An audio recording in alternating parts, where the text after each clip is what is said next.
Om Ganganapataye Namaha. Namaste. Welcome to KYG, Kaivalya Yoga Gurukulam. I am Sundar Iyer, and here's wishing you all a wonderful, blessed and joyful Ganesh Chaturthi celebrations. Ganesha, the most beloved, the most popular, and if I might say so, the most famous of among all the gods, the Hindu gods and goddesses. So famous and so popular and so beloved that even non-Hindus would like to have a picture of him in their yoga studios or in their cars, simply because the idea of a cute little elephant-headed figure brings a sense of joy, I guess. But there is more to it. There's so much more to this beloved and yet very, very powerful energy of Ganesha. And therefore, I thought that this is the right time, because this is the celebrations, a few days that is dedicated to celebrate this enormous power. So we can dedicate these few days to understanding what does this mean? Who is Ganesha? How do I relate to Ganesha? And if there is a place in my body where I can symbolize Ganesha, what is it? And what's the story of Ganesha's birth and so on? So today I want to just establish a foundation here of understanding Ganesha. And therefore let us begin with Ganesha is the elephantine energy. And where does this elephantine energy, there's a term elephantine, bear with me. This is unscripted. So Elephantine means the power of the elephant. Where does this reside inside of me? First, let's establish that, and then we'll examine what is this power.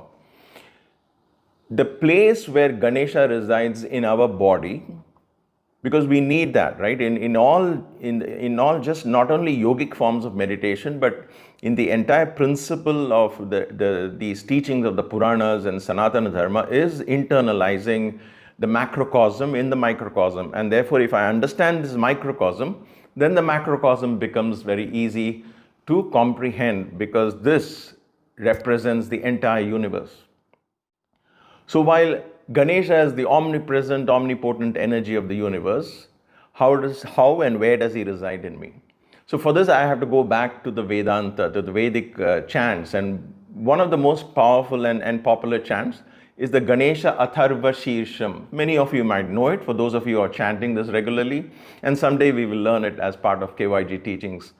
But there it is very clearly established, without any room for doubt, where you are. And he says, the Rishi who composed this says, Tvam Mooladhara Stitosti Nityam. Nityam means permanent. Sthita means established. Where? Mooladhara. Tvam Mooladhara Stitosti Nityam. So the energy of the Mooladhara, Ganesha is the energy in the Mooladhara. Mooladhara is the basis within which lies a divine Shakti called the Kundalini. Kundalini is not some mystic energy, but our own divinity that is lying dormant. It's a very simple way of understanding this. Okay? Our energy that is lying dormant, there Ganesha resides. And for that energy to awaken, we first must awaken the energy of Ganesha, and therefore he opens the doors for that divine dormant energy within us to come forth and meet with the macrocosm, Shiva, who resides up here. And we'll come to that in a bit. So residence of Ganesha is in the Mooladhara. And that's where the yogis meditate upon you. That's what it says. Tvam Mooladhara Stitosti Nityam Tvam Shakti Trayatmakaha. That means you enable all the three forms of energy. The energy of Saraswati, the wisdom of learning, the energy of Lakshmi, the energy of abundance, maintenance, and the energy of Parvati, the energy of fulfillment and manifestation. All of those energies, you are there. And Tvam Yoginos Dhyayanti Nityam. You are meditated by yogi thus. All the yogis meditate upon you thus. Yogis are all of us. The moment we close our eyes and internalize ourselves, even if it's for a few moments, those few moments you become a yogi. The idea of yoga is going within. Because in yoga there is unity. Going within, I find that oneness.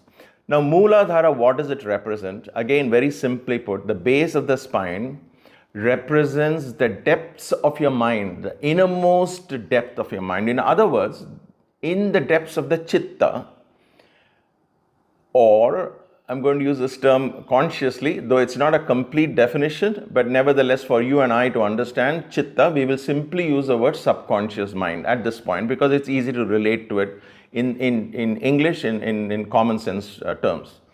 Mooladhara represents where our subconscious mind resides, and the energy of the subconscious mind is Ganesha. Why does Mooladhara represent subconscious mind or the depths of our mind? Now, if you take a look from the top of your head, let's say you're looking deep into a well, okay, not from the side, but from the top, then this represents the topmost part, the conscious mind and all of that, the brain and everything. But then when you start looking deep inside, as if you're peering from the top, then what is the depth? The base of the spine becomes the deepest part.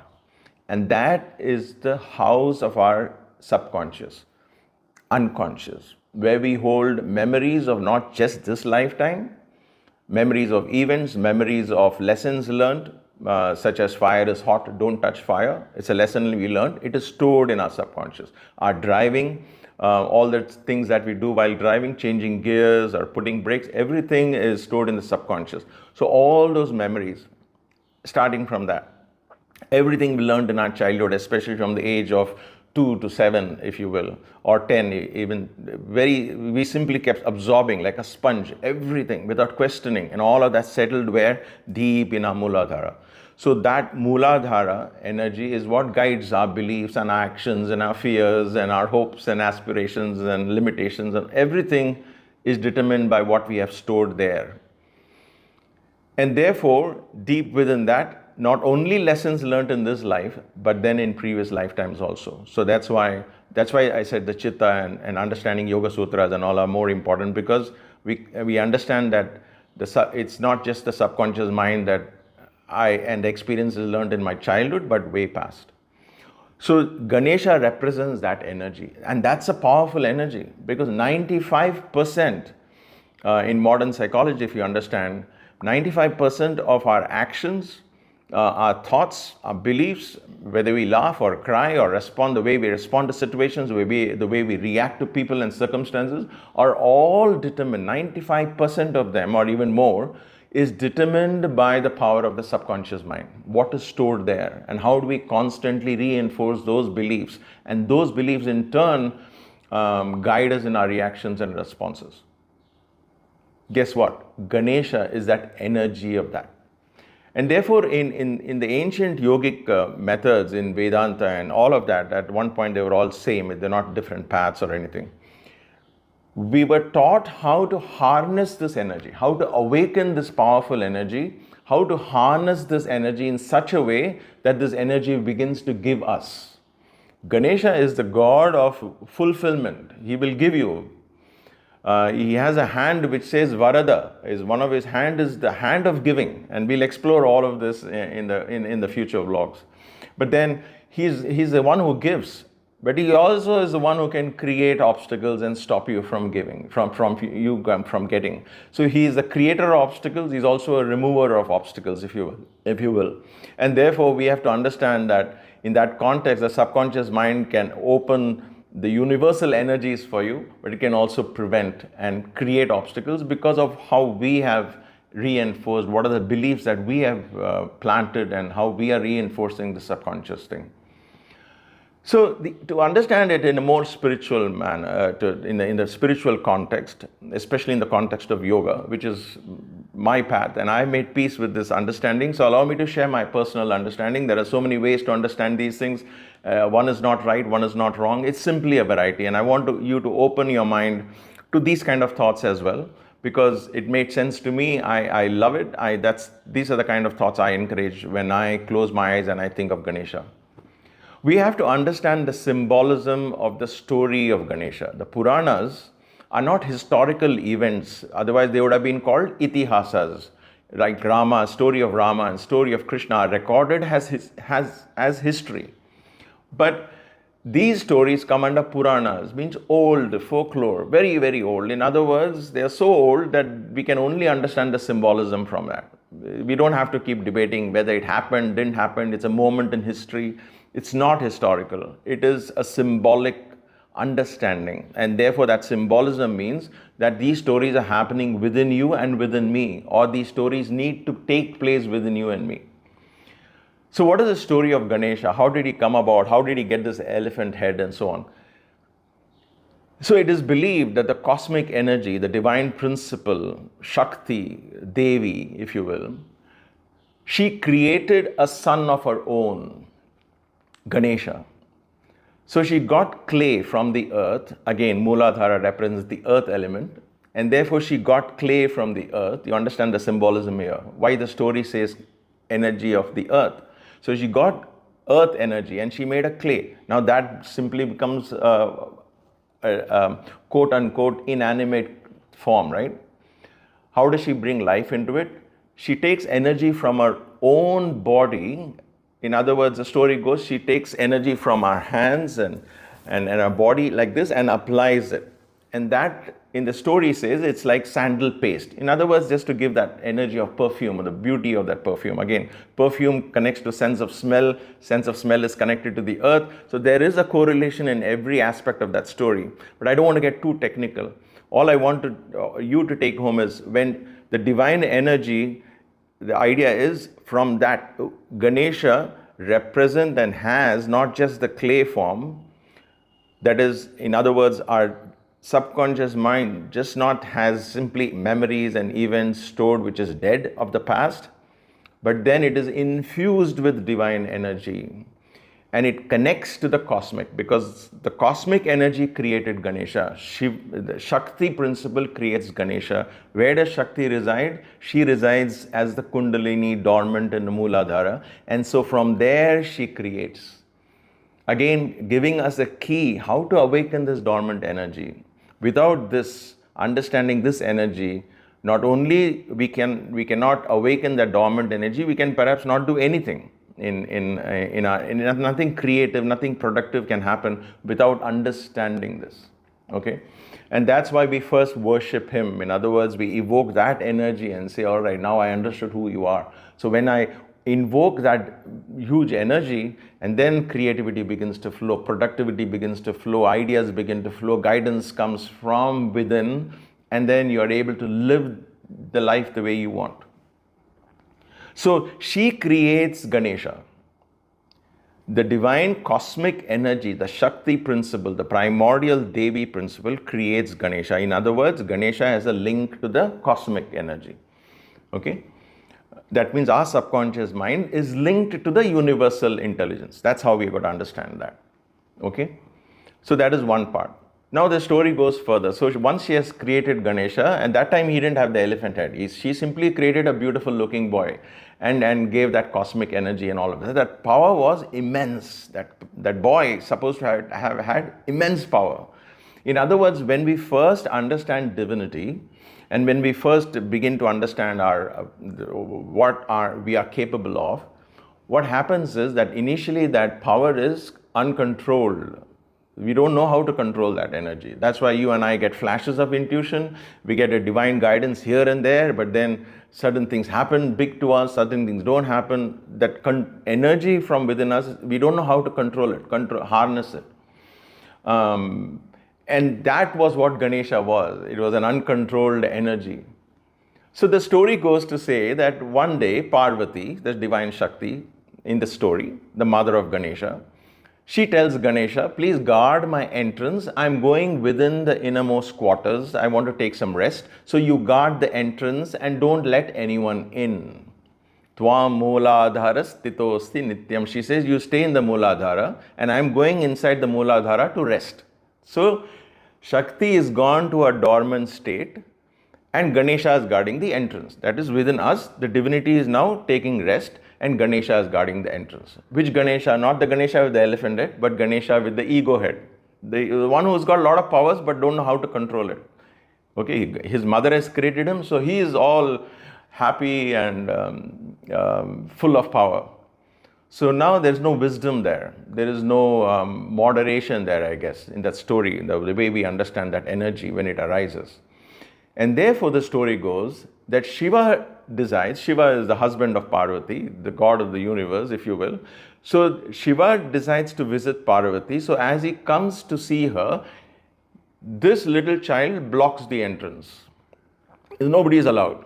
So there is no discrimination. There is no this just child, because what is running this child right now? The ego. Okay, that is running this energy, and so the energy blocks everything and blocks Shiva from meeting Parvati. So in other words, even if when we want divinity and to experience divinity, even if cosmic consciousness comes down, there is an energy that blocks the meeting of our universal consciousness with our individual consciousness with the universal consciousness. That's why you and I feel separate from God. We feel separate from the universe.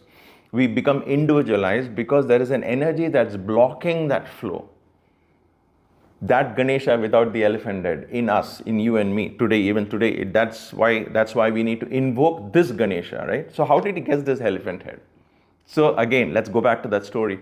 So Shiva says, hey, listen, I am her consort. She and I are one. You can't stop me. He says, no, nobody is allowed, period.